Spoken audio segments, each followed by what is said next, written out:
And you really have to be open to new mediums presenting themselves to you. You may not think you're a painter, you may not think you're a photographer, or maybe you're bad at drawing, or you have this idea of that in your head. You think you're bad at something, but sometimes the medium just presents itself to you when you come up with an idea. Maybe photography isn't the best. Hello, and welcome to the Tending Creativity podcast. This podcast is about art and creativity and centers the experiences of marginalized genders. I'm your host, Marissa. So for today's episode, I had the pleasure of interviewing India K. India is an artist and writer. She lives in Portland, Oregon, and her work is very, very unique. She is, like I said, a writer, and she does like installation art that involves putting her writing into physical form and into different spaces. She spoke on Instagram about referring to her work as like micro-memoirs, which I think is really fitting. Yeah, and her work explores the themes of self-worth, vulnerability, and memory, and it's just really, really beautiful. If you've never seen any of her work, you should definitely head to her website and Instagram to see what I'm talking about. Yeah, so I was just super excited to get to talk to her. I got to ask her about how she started making this kind of work, and her process for the work she makes, as well as what it's like having a day job while working as an artist and running a shop. India is also going to be announcing a solo show in October soon, so keep an eye out for that. And she also has some new stickers that recently came out. So I'll leave that linked in the show notes so you can check out her website and check out those new stickers. So I hope that you enjoy the interview, and I'll just get right into it.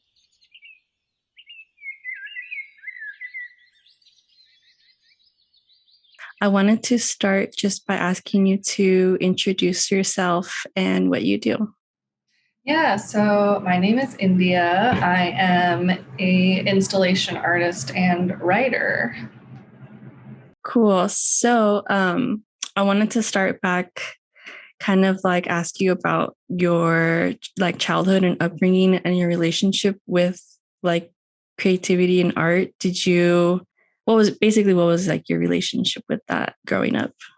Yeah, I grew up in a family of musicians. So both my parents worked for a symphony orchestra, and my brothers are musicians. My whole family are musicians, and I got involved in music at a really young age. My parents really wanted me to play instruments just like them. I didn't quite have the talent for that. I wasn't very good. I also was a ballet dancer for a long time, but I wasn't very good at that either.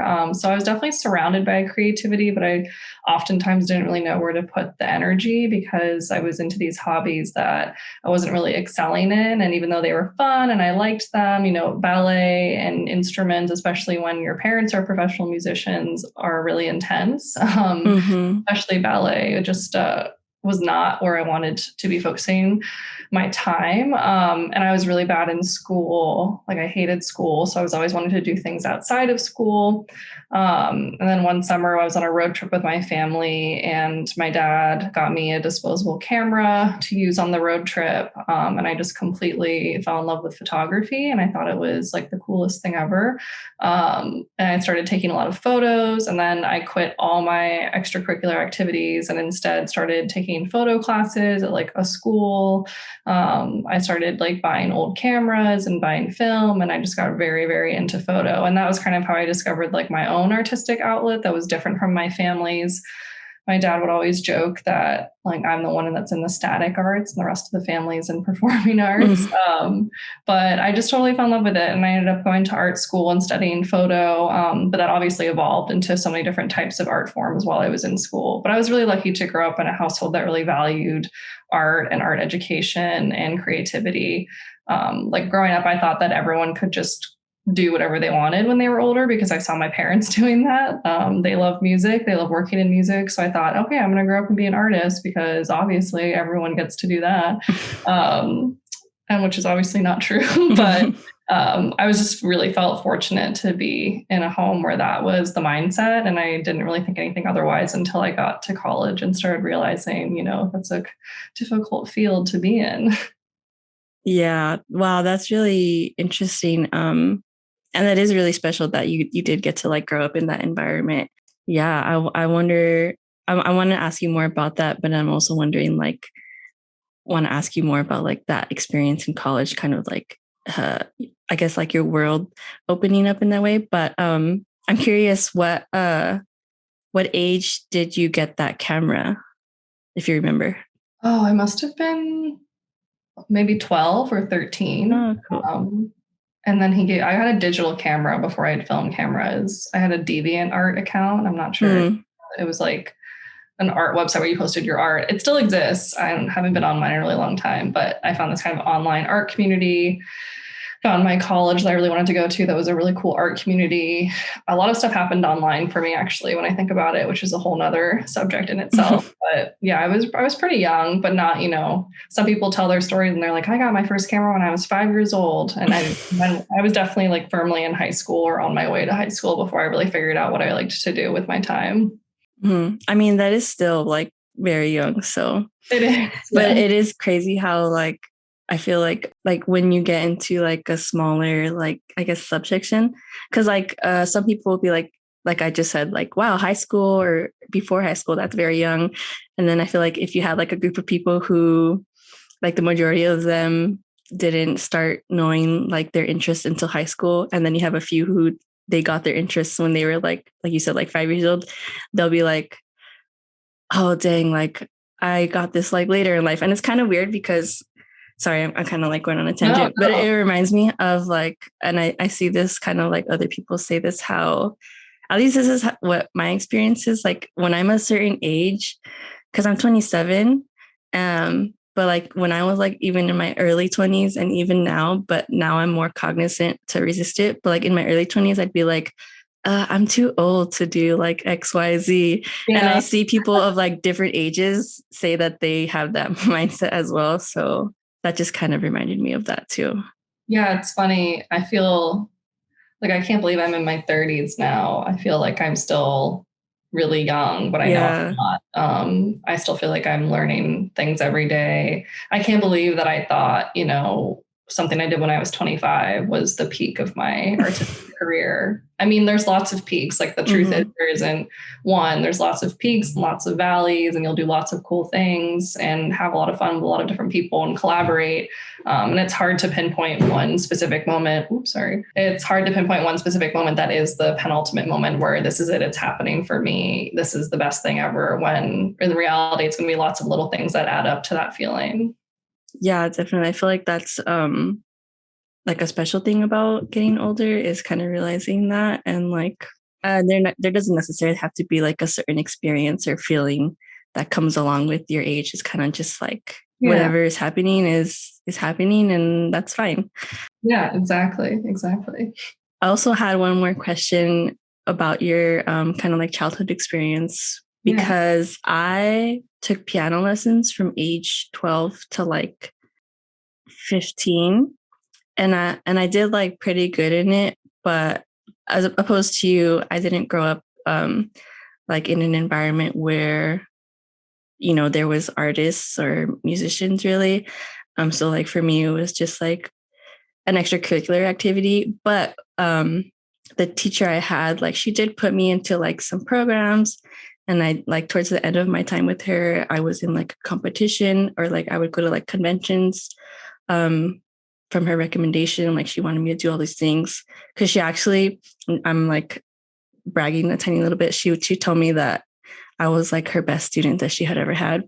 That's awesome. But a lot of the other kids that like were in that, either like her students or like in the spaces that we were going to, they, I think, were really in that kind of like upbringing that some of their parents wanted them to train to become like professional pianists and stuff. And I could, or like they had parents who were professional musicians, and I could see like the pressure that they were under. And I was just like, I didn't really know that much about that at that time, but I could see like how some of that in that space, it can be really like intense and demanding. Mm-hmm. Yeah, definitely.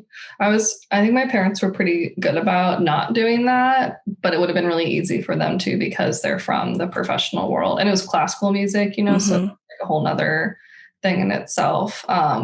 But yeah, I was lucky. I played violin for a long time, and I threw my violin on the ground once.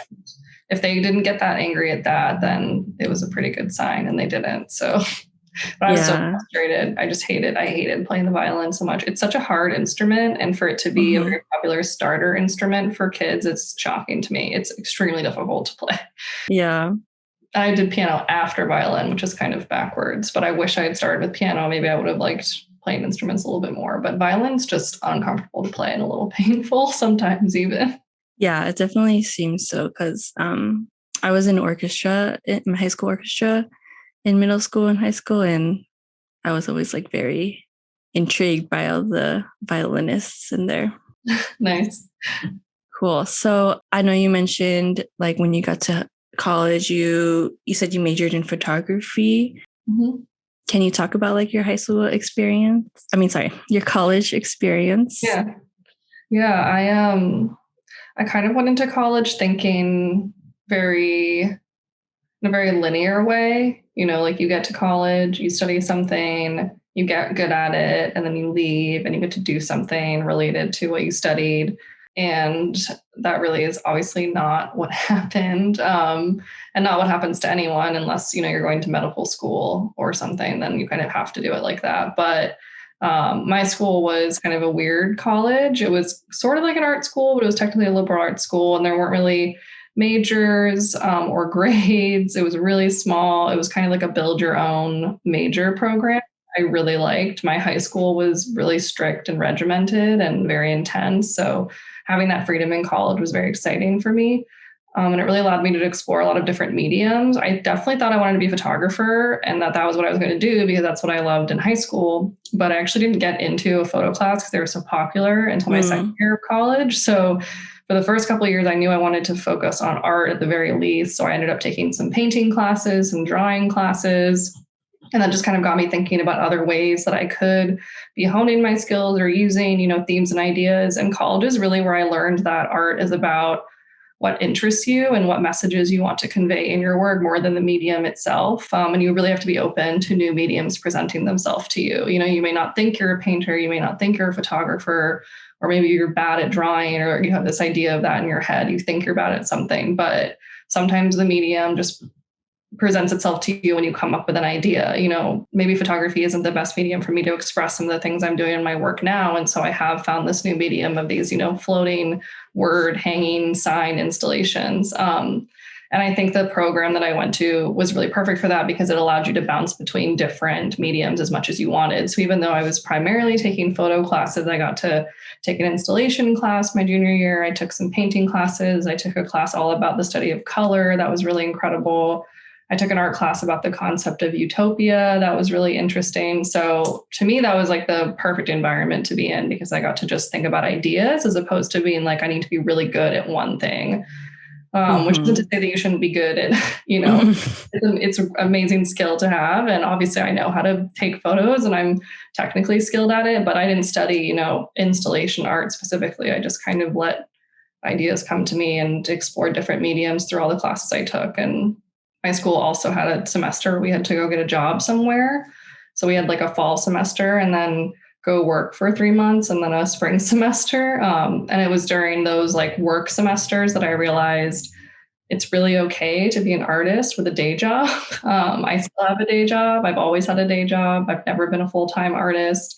I don't know if that's something that I talk about a lot online. Like I don't hide it, but I'm not trying to talk about my day job all the time because it's not what I'm super passionate about. But there is this really romantic notion that you're the artist in your studio and you're working all day and you're, painting or throwing things at the wall or getting frustrated. But for me, it's more like I wake up and I have a bunch of meetings and I get some like reports and Excel sheets done. And then I like have the evening to work on my art. And that structured time works well for me. But I do think people have a romanticized notion of what it's like to be an artist. And I don't think I embody it, but I'm okay with that. Yeah, that's cool. But I mean, yeah, it is kind of freeing to like, at least like for me, something that I'm trying to like ingrain in myself is like, yeah, the idea like that, there isn't a single way to like be an artist, or there isn't a single version of what that looks like. It doesn't make you like more or less of an artist to have or not have a day job or like whatever, you know? Yeah, absolutely. Yeah.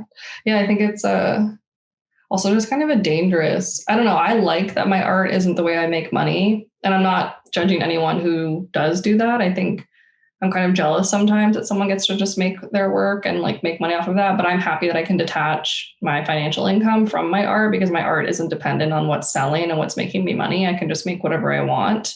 And I do think that it's kind of frustrating for a lot of artists, I'm sure, how ingrained capitalism has become in the process of art making, which isn't to say I don't make money off my art also, because I have like apparel line and I like make stickers and tote bags and stuff based off of my work. But that's more just because I really love to make clothes and I love curating things. I barely break even on it. So it's just fun for me. It's like a fun extracurricular. But yeah, I do think that it's nice that I can kind of just make whatever I feel like making as opposed to trying to think about how I can, make money that month. But again, people who do that, no judgment at all, because I think that's really cool too.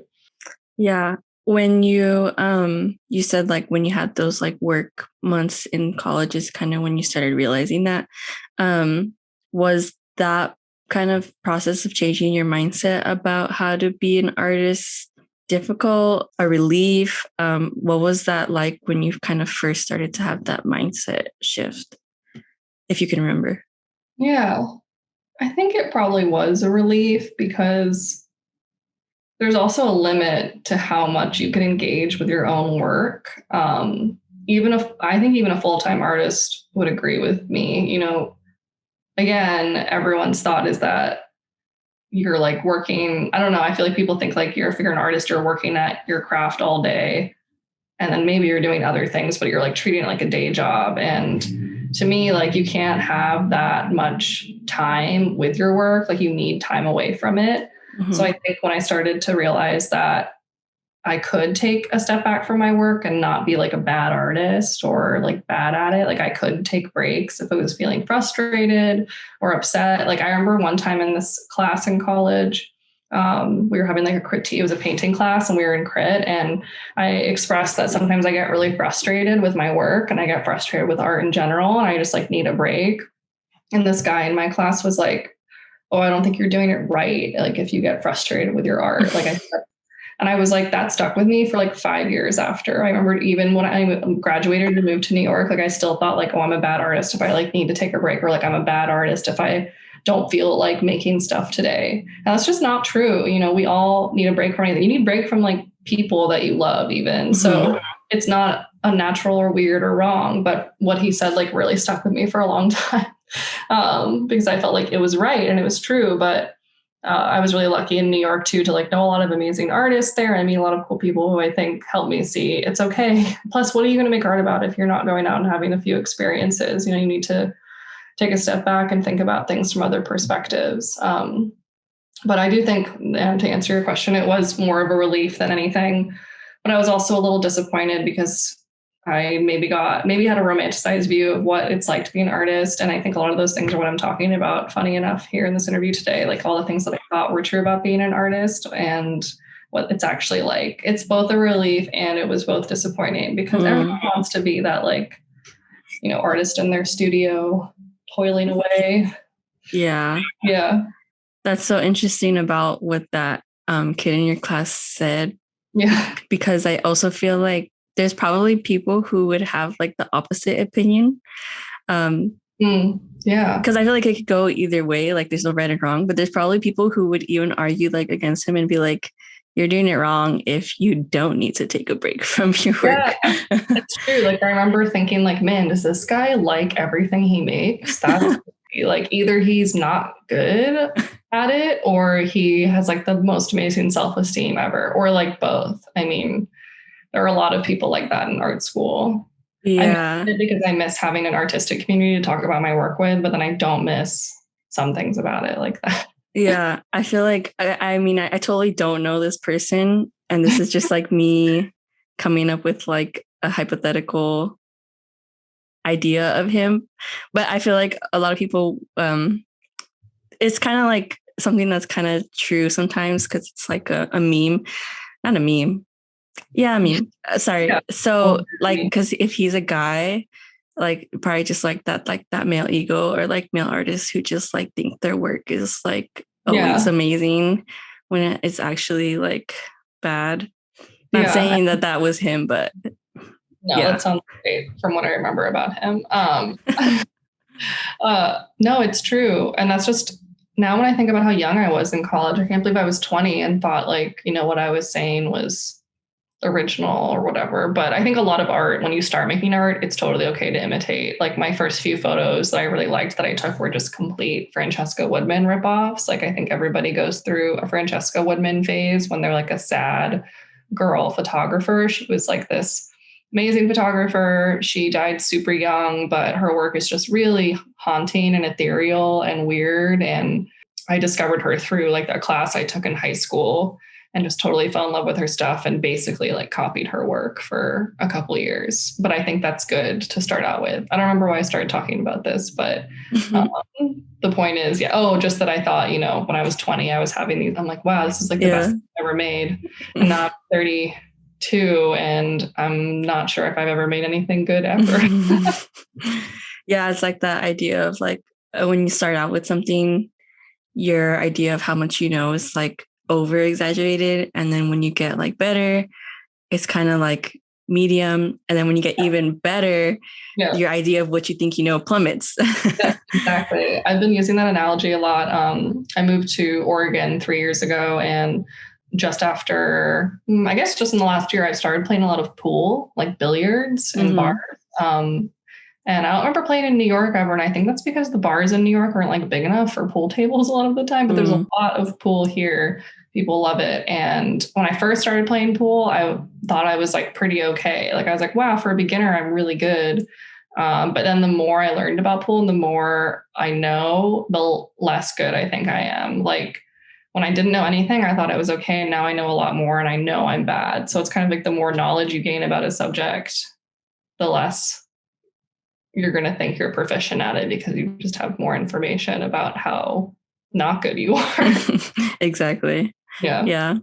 So speaking about like in the beginning, when you kind of like were imitating other artists' work, how did you start even getting into the type of like work that you make now?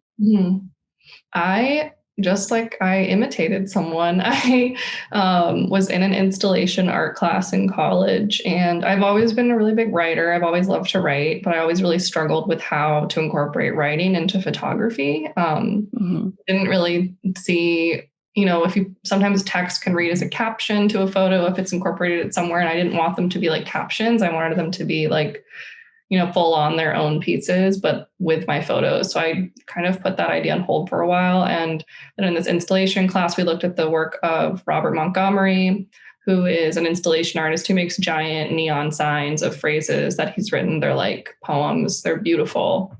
And I just thought his work was like so incredible. And not only were the words really moving, but the photo documentation of the installations he made were really beautiful as well. And so I just thought, I'm just going to do that. I'm going to make a giant text installation somehow and take a photo of it. Neon is really expensive. So I did not start with neon. I just started cutting letters out of paper. And then when I was home in San Francisco for a couple months, in my last year in college, I decided to cut like really huge versions of them and cut them out of black cardboard, and started to like the idea of putting them in public spaces because there were all these places around San Francisco that I felt really attached to growing up and that were really special to me and that I had specific feelings about. And I thought, and this is kind of where I started to do something a little different than I think what Robert Montgomery does, and hopefully where I started to make it my own, was I wanted to create phrases that correlated to the places I installed these pieces that were about my upbringing in San Francisco specifically and how the landscape of San Francisco impacted me. So I wrote phrases about specific areas of the city and then went to those areas and actually physically installed those signs on the landscape and photographed them so it looked like they were part of the landscape. And that was like the first iteration of what I do now.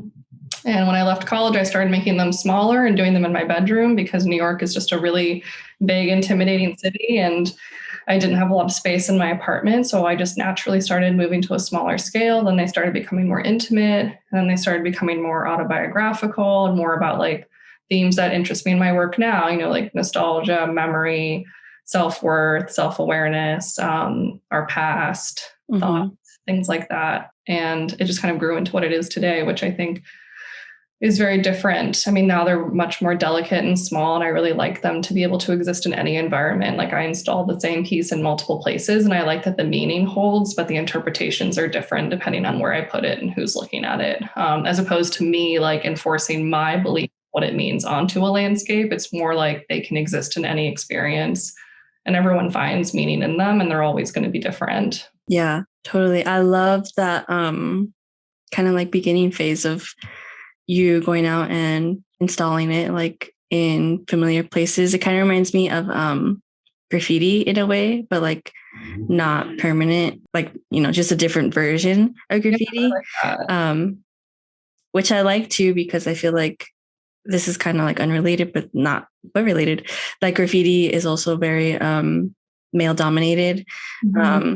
And I feel like I'm not super knowledgeable of like the evolution of graffiti, and like trends, but I do feel like, at least like with day-to-day graffiti that like I see around me, a lot of it stays the same, which I understand, like wanting to respect like an art form. Mm-hmm. But I also love when people, especially people who are not the norm in that space, like women or queer people, are able to like put their own version of something. So I feel like that is very similar.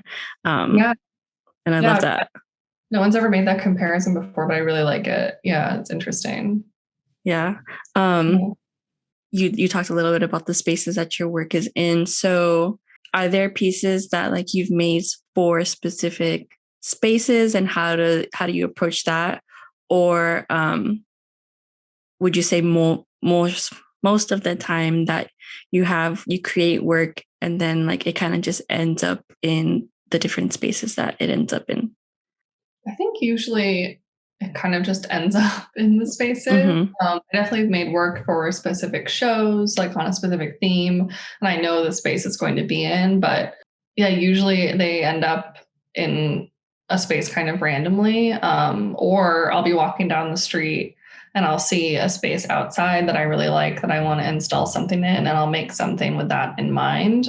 Like there's this wall by my apartment here in Portland that I really love, that I've used for a few different installations, because there's a lot of like pipes and stuff on it. So I can hang the signs off of it so they're off the wall a little, and they like dance in the wind more, and there's more like shadow and light play.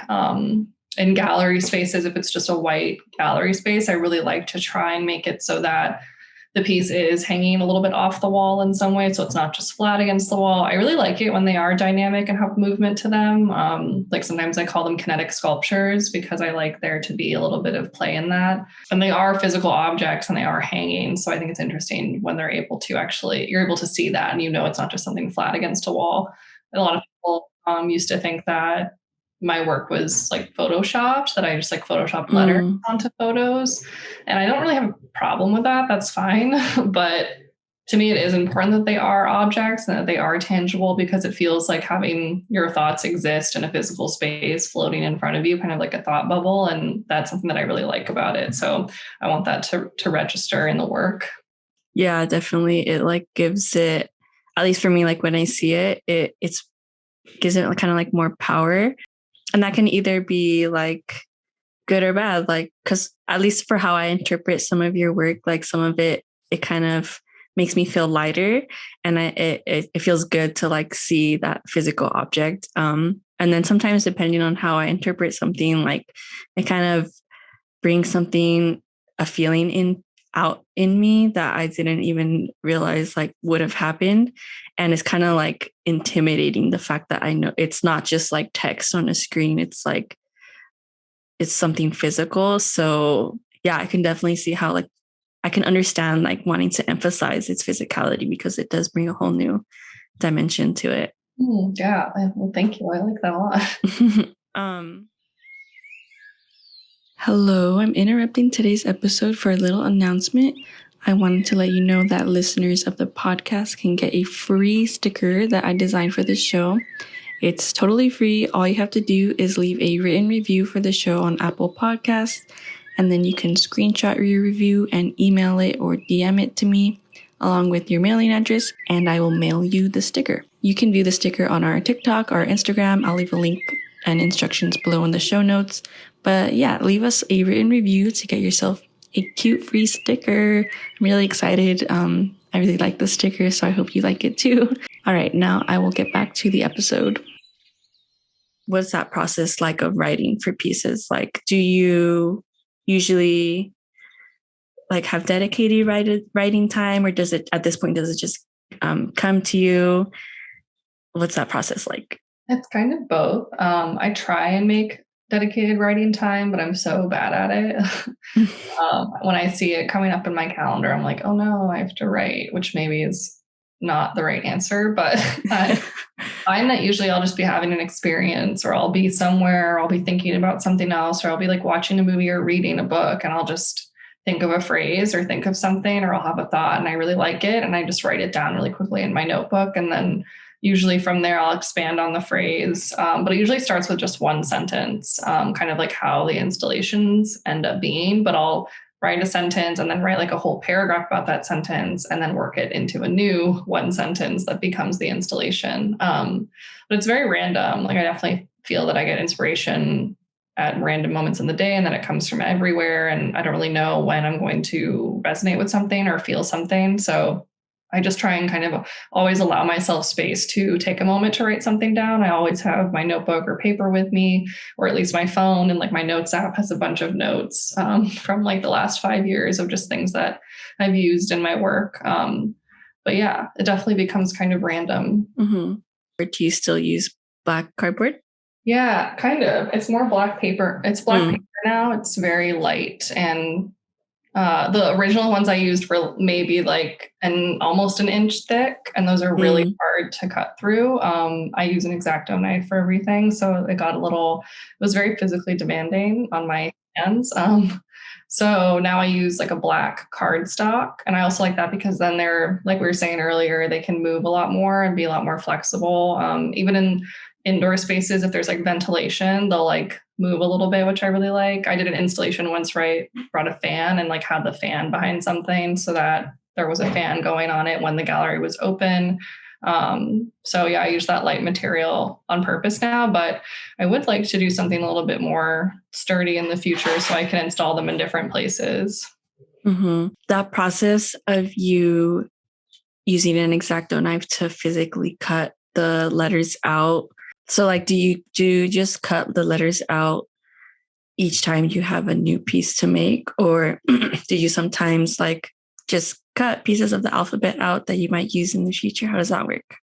Sometimes I cut pieces of the alphabet when I'm like on a phone call at work, need something we're not thinking, but I know we're on Zoom and this is audio, so they can't see, but I have a stencil for every letter that I make. So I just reuse these stencils every time. And this is like the only stencils I've ever had. I made them in New York when I first started making these, and I reuse them. Sometimes I reuse letters, but I get so precious about each of the installations. Like I get emotional taking them apart. Like I feel bad if I have to take one apart and use the letters for another piece, which I had to do once because I was in LA. I had a show there a few years ago, and one of the pieces like just didn't work out, and I didn't like how it looked, and it was ugly. And I thought of a new piece that I liked a lot better. And so I started like deconstructing the other piece and using it for the new one. And I got really emotional about it. I felt like I was like dismembering a body almost. Yeah.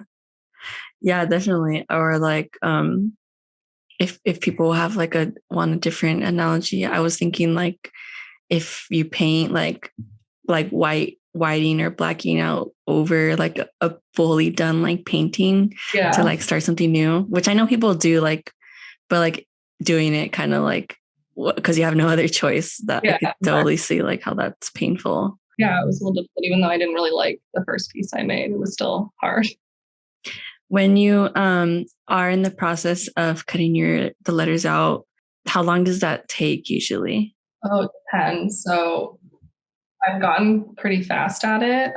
It used to take me like a day almost, just because I would want to be so careful and not cut any of the pieces of the letter off. But now it takes me like maybe a few hours at most, just because I've gotten really good at it. I also used to use the X-Acto knife on all my like O's and rounded letters, and now I just use scissors because I am really good at cutting the edges and I can go a lot faster. But cutting like 10 O's with an X-Acto knife is like really time consuming. So I get a lot of DMs and messages that are like, oh, why don't you just like use a laser cutter or something? And I'm like, cool, let me just go buy it. That's nice. Yeah, like it's that easy. Yeah. That does remind me though, I'm like kind of about to be one of those people, not saying like you should do this, but it just reminded me how like recently on TikTok I've been seeing, I have no idea if this actually works, but it's like an X-Acto knife thing that is like a pen X-Acto knife. Oh, okay. And I've seen that and I've been like, is that really that easy? I like kind of wanted to try it out for myself. Yeah, I don't know what it's called, but I'll have to look into that. That sounds like a dream come true for me. Yeah, it could be something. Cool. So I wanted to shift into talking about your products that you do sell, like your shop and stuff. When did you start making physical products? I think I made my first shirt in 2016 because I have a friend named Riley. He runs a company called No Fun Press. His stuff is amazing. It's so funny and he's so talented. Yeah, and I have some of their stickers. Nice. Yeah. Yeah. He's the best. And when I was in Toronto visiting him once, he was like, I don't know why you don't put this stuff on shirts. Like people would buy it. And he thought that I should just put like literally the words from my installations on shirts and sell them. And I was like, I have no idea how to do that or even what that would entail. So he was like really helpful in that world of just teaching me about like, local print shops and screen printing and like making a line of stuff. So I think I made 2 shirts in 2016 and they were so bad. I think kept like 2 of them, but they were truly awful. They had like wingdings on them, like the Microsoft Word font. And I somehow sold them to people on Instagram. I feel like I owe all those people a refund now.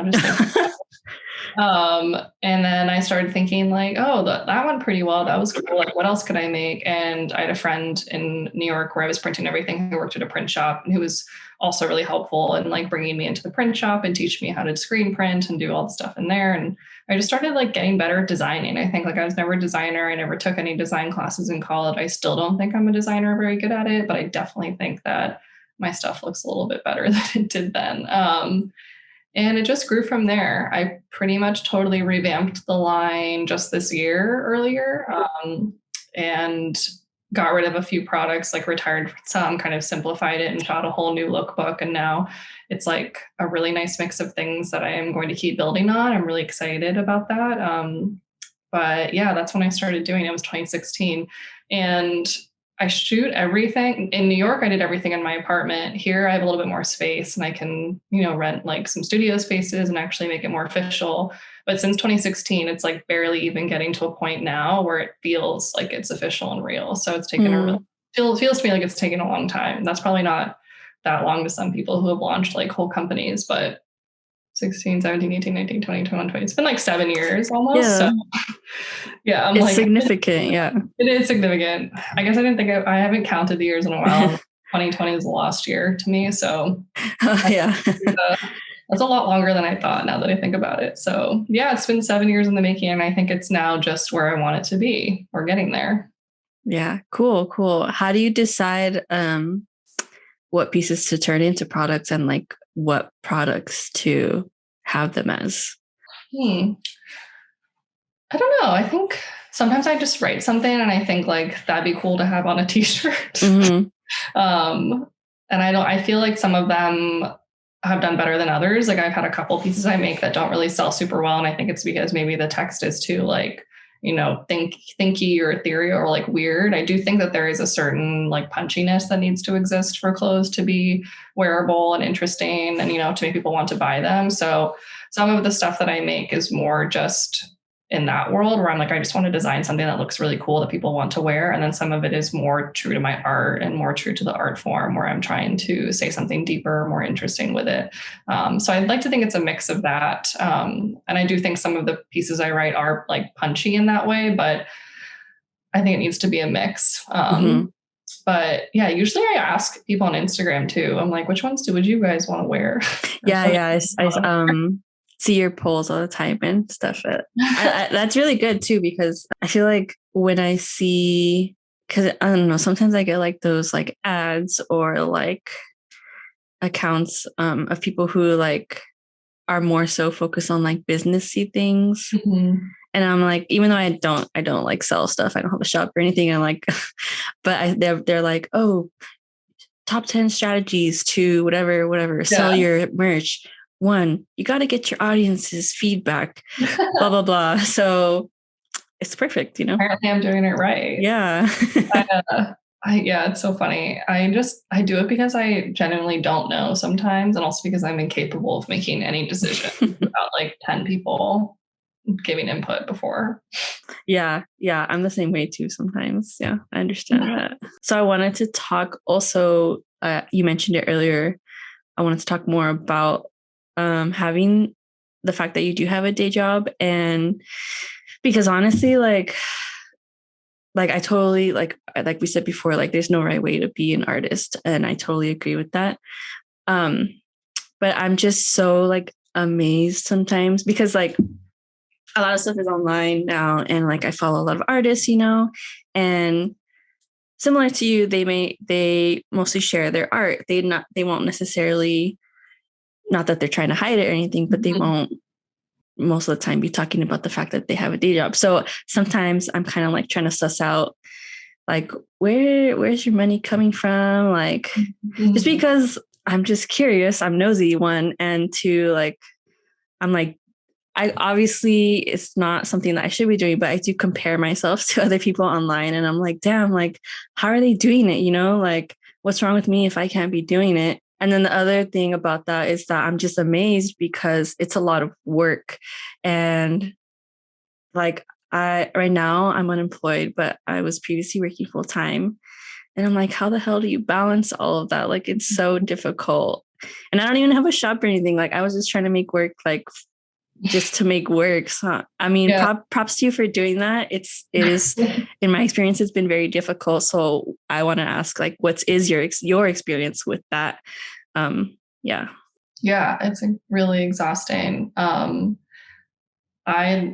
actually left New York because I was just feeling too overwhelmed and like I didn't have time for anything. And I thought if I could at least cut down on some things, like my time on the subway, or like if I could live in a quieter city where things are more accessible and easier to get around, maybe I could still do all 3, like have my shop, make my art, and like have a day job would be easier. And the answer was, it is easier over here. But the answer is also that we had a global pandemic. So now things are really different. But even with that, like I'm just really busy all the time, honestly. And I was talking about this last night with someone, but I just give myself like imaginary deadlines that are like arbitrary and they're just mine. And I think that's good that you can like set boundaries for yourself and you need to like finish something by a certain time, but it also can be really toxic for me because I have get really stressed out about something that only I know about and that only I care about. Like no one else knows that I have to like finish this by like Friday. Like it doesn't matter, but to me it matters. So I think how busy I get with everything causes me to probably get too overwhelmed. I don't think that that's probably good advice for what your question was. But yeah, the answer is I get really overwhelmed easily. And I think what does help me though is I am a really intense like Capricorn. I'm a Pisces, but secretly I'm a Capricorn, and I make like a million to-do lists. I take a lot of notes. I am really organized. I have a really not dirty studio at all because I cannot work if it's dirty. So that helps a lot. It's just that I'm able to kind of keep everything moving because I just keep things super organized. But otherwise, I think I would lose my mind. But my day job, at least, is like gives me a break from thinking about it, kind of what we were talking about earlier, where I don't always have to be like in my art agonizing over it or thinking about every little thing I have to do, like by having a day job and also having like my shop, which is more like technical, like I do design stuff for it, but a lot of times I'm just like packaging orders, or like going through like sales for the last month or like sending emails. And then also my art, which is more creative, like having those three different veins allows my brain to kind of like shut off in different ways sometimes, which I like, and I can switch modes. Yeah. I mean, whatever because I know you said like maybe that wasn't the answer I was looking for, but I was just genuinely curious of like what your experience with that is like. And it is kind of like, at least for me, relieving to hear that it can be overwhelming, because I'm like, okay, well, I'm not like really just like bad at life if I can't couldn't like deal with all of that. But would you mind talking a little bit though about like your organization? Have you always been like organized with your stuff, or do you have like certain systems that really help you? I love writing things down for real in a notebook or on a notepad or something. Like I have a lot of notebooks around me right now, and I also have a lot of Post-it notes, but they're like, I know what they mean. I always have to write things down. I can't just have it live on the calendar, like on my computer or an email. Like I need to be able to see something on a piece of paper. So that helps me. I don't know if it helps other people, but the other thing, this is really cheesy and like life hacky and something you would hear like an annoying YouTuber say, but during the pandemic, I heard someone somewhere, probably on TikTok, probably some like annoying TikToker be like, if it takes 5 minutes to do it when you think of it.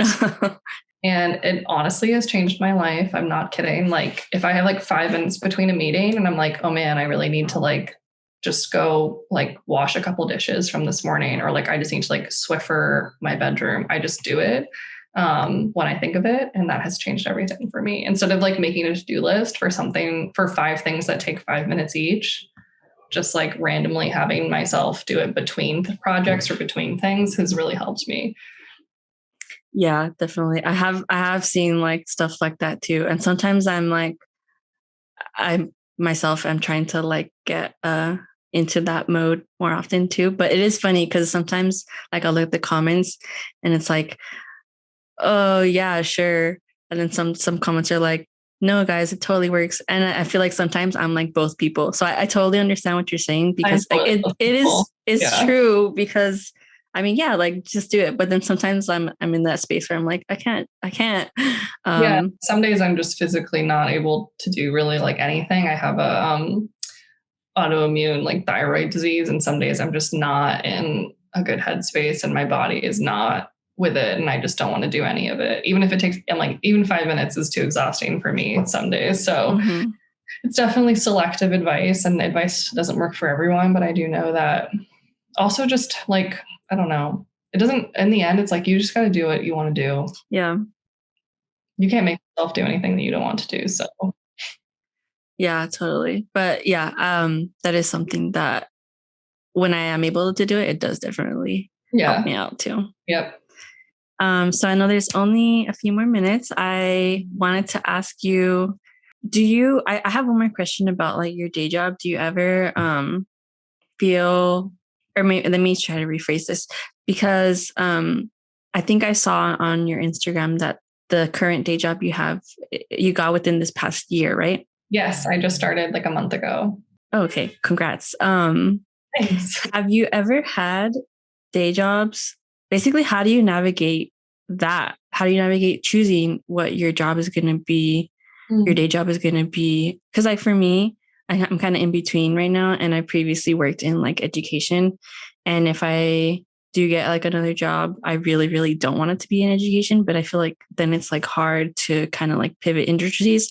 So for your day job work, do you have like, how do you choose like your day jobs? Yeah. I don't really, I mean, I kind of fell into the industry that I'm in randomly when I was in New York. I work at agencies, like creative agencies, marketing agencies. And I started doing that because I was working in American Apparel in New York as a sales associate, and I like really didn't want to work in American Apparel anymore.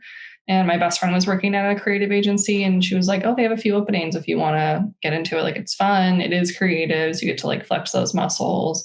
You work on like cool brands." So I applied and I got it, and I truly have just done that ever since. And I think I stayed and I stay in this industry because it is creative, but in a way that is very different from my art practice. So I still get to talk about creative things and solve problems with creativity, especially like design and web design and marketing, advertising, social media, but I don't have to bring in my art practice at all to do that. Like they're very separate brain paths for me.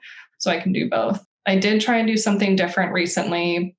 I tried to like work at a tech company for a little bit and see if that was cool. It really wasn't my speed. I really like how busy agencies are and like the camaraderie in them and how you get to work on a lot of different projects at once. Like I get to work on a lot of different brands at once. So I think I maybe didn't pick it intentionally at first, but I definitely picked it intentionally now and chose to take this job over like other ones only because I do like that it's creative. And I guess I just realized I can't not be creative in my day job. Even if it's completely different from my art practice, which actually I prefer. But they are really time-consuming places to work. So there is that part of it a little bit. It just adds a lot to my schedule. Mm-hmm. Oh, that's really cool, though, that you were introduced to that. And then it did become something that it was gratifying for you. Yeah, I think it's good to go do something else for a while to see if this is the thing that you really want, which is easier said than done, you know? Yeah. The job requirements these days are like more and more. Yeah. But I mean, there's something to be said a little bit for if you can take a moment to try something else out, or if you like know someone in another industry and just want to talk to them about what they do. Like, I definitely think we have and know more people in our network than we give ourselves credit for most of the time. Mm-hmm. Cool. Yeah. Well, I just have like one more little small topic question for you, which is, and you brought it up already, which is the fact that you started playing pool and billiards recently. Oh, yeah. And I love seeing your stories when you post about it because, and it's funny because I started playing pool as well recently within this past year. Oh, funny. So, and my husband started playing too, because he has like a pool table at his work. So like nice. When they have like downtime, sometimes they'll secretly go and play it. And then like we found like a place near us, and it's like great because there's a great boba tea place next to it. So I get Thai tea, go play pool. So that's kind of just related because I was curious if you wanted to talk about pool, you could talk about that. But in general about what outside of like your art and your day job and stuff, what do you like to do for fun? God. Since I moved to Portland, I have so many activities. Like if you'd asked me in New York, I would have been like, I go to the museum. I'm like, I don't know. Cause really the answer was like, I go to the bar. But since I moved here, like I love hiking. I hike a lot. It's been like kind of cold and rainy here still. We're having a long, wet spring, but in the summer, like last summer, I was swimming in like lakes and rivers all the time. I'm excited to that again. I play a lot of pool. I read, but mostly, now that I live out here, I love being outside and being in the outdoors and being like in the woods or by the river. Last year I went camping a lot, which I had like never done in my life, but I love it. This weekend I'm going out to the Oregon coast with my partner, and we're going to hang out by the ocean and do some hikes. So I'd say like in my free time, I'm mostly in nature now, which feels amazing. And before the pandemic, I also would have said travel. I travel a lot. I've been to a lot of countries. I'm trying to do that again, but I'm still a little iffy on international travel, but that is still something I'm very passionate about too. So I like to do a lot of things. And I still like to go to the bar and have a beer. That's fun too. Cool. Yeah. That stuff is always fun. Do you have this is just like kind of a little silly question, because like I said, my husband also plays pool, and like he'll get on like Instagram reels or whatever, there's like videos of like people doing like crazy trick shots for pool, or there's like goofy videos where it's like fake trick shots, and they're just like really goofy videos. Have you ever came across any of those? I haven't, but my partner sees them all the time in reels, and I see them because of him. Yeah, I just was They're like, crazy. yeah, they're so funny. They are. And then he'll like try them, but we're not there yet. Yeah. Some of the ones where they like make all of them on the break. I'm like, Yeah. I don't know That's that. crazy. It is crazy. We don't even play on regular size pool tables. Like we went to a billiards hall, like I guess a month ago now, that had like actual size pool tables, and I was like, these are huge. So that's how I know I don't know nothing about it. I'm not even playing on a real table. Yeah, that's funny. Yeah, it's still fun though. That's cool. It is fun. I had a great time. Cool. Well, that was my last question. I know it's 4:00, a little bit past 4. Thank you again so much for taking your time to speak with me, to tell me about your experience and stuff. Yeah, that's so fun. Thanks for having me. Thank you so much for listening to the interview with India K. Remember to check out her website and her Instagram and TikTok to see her work if you haven't seen it before. Check out her shop. Yeah, and remember to subscribe if you're not already subscribed, and share the episode if you think you know somebody who would gain something from it. And yeah, thank you so